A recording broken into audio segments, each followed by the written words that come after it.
Hello everyone, welcome back. So today I'm going to be cracking on with the gearbox that came with the car.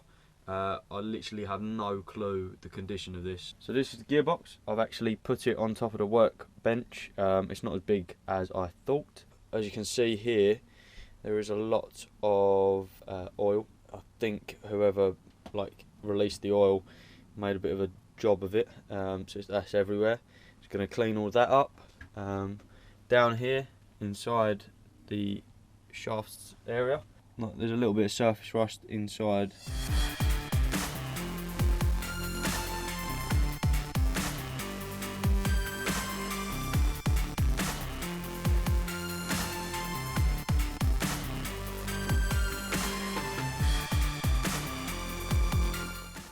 Looking a lot better.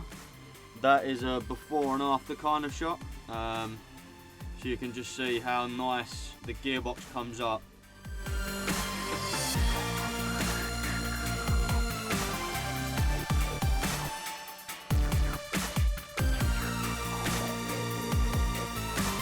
Box is now nice and clean from all the major grit and grime.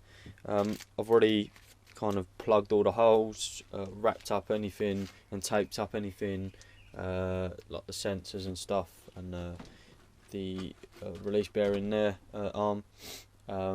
Yeah, so now can start squirting some paint onto it.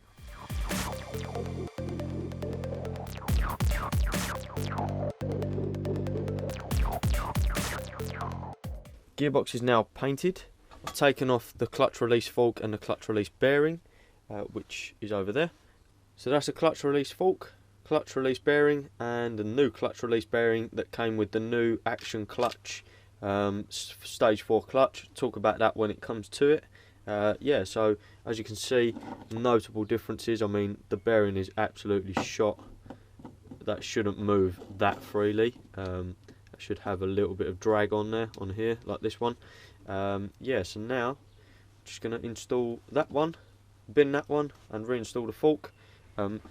The slave cylinder, which would sit here, is actually up here. That's all being drying because I've just painted that. So yeah, cool.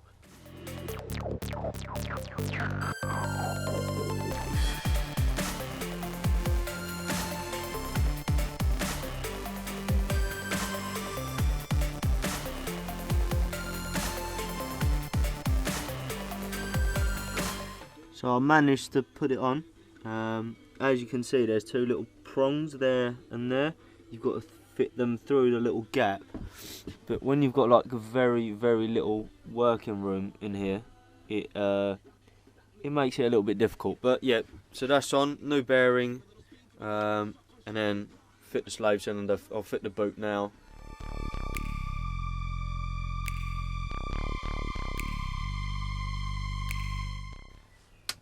So, seeing as it's my birthday tomorrow, I've gone out and got myself a birthday present, you know, like from Tyrone to Tyrone. So touched. Yeah, so I've only gone and got myself a MIG welder. Kapow! I've never welded before, so this is a first. Cool, so I've already put a couple of tacks down just to make sure that the actual welder works.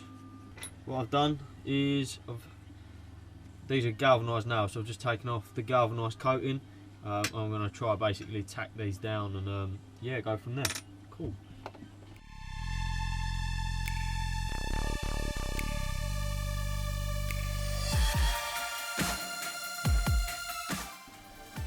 Not bad for never welded before.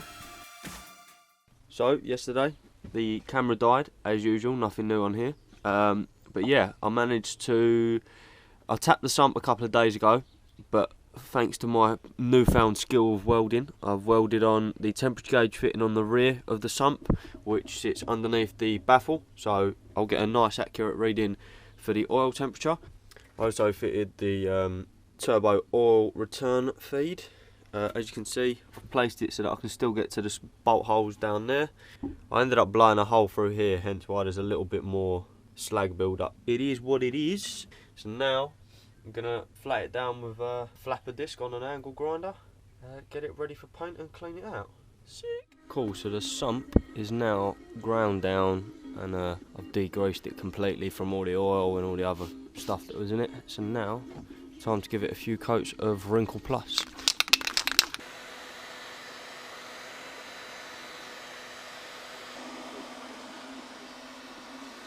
So I've given this a second coat now and left it to cool down. Don't know how well you can see it over the camera, but it's got a nice wrinkle effect. Oh, cool, so this is the other side. I'm probably going to give here a quick spray, here a quick spray, and here a quick spray, and then get it dried and fitted to the engine.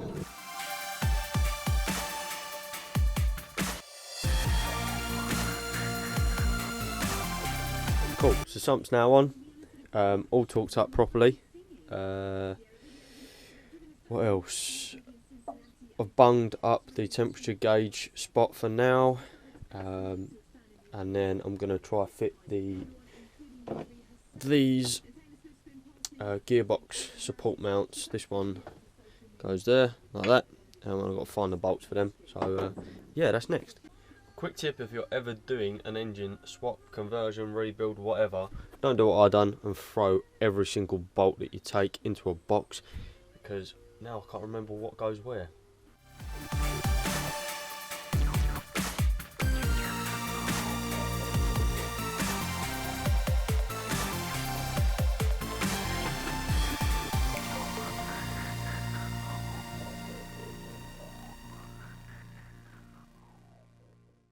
This screamer pipe, like I said before, really close to the inlet housing, but now that I've welded the new fitting on, it's actually like dead in front of it, so it does have to go.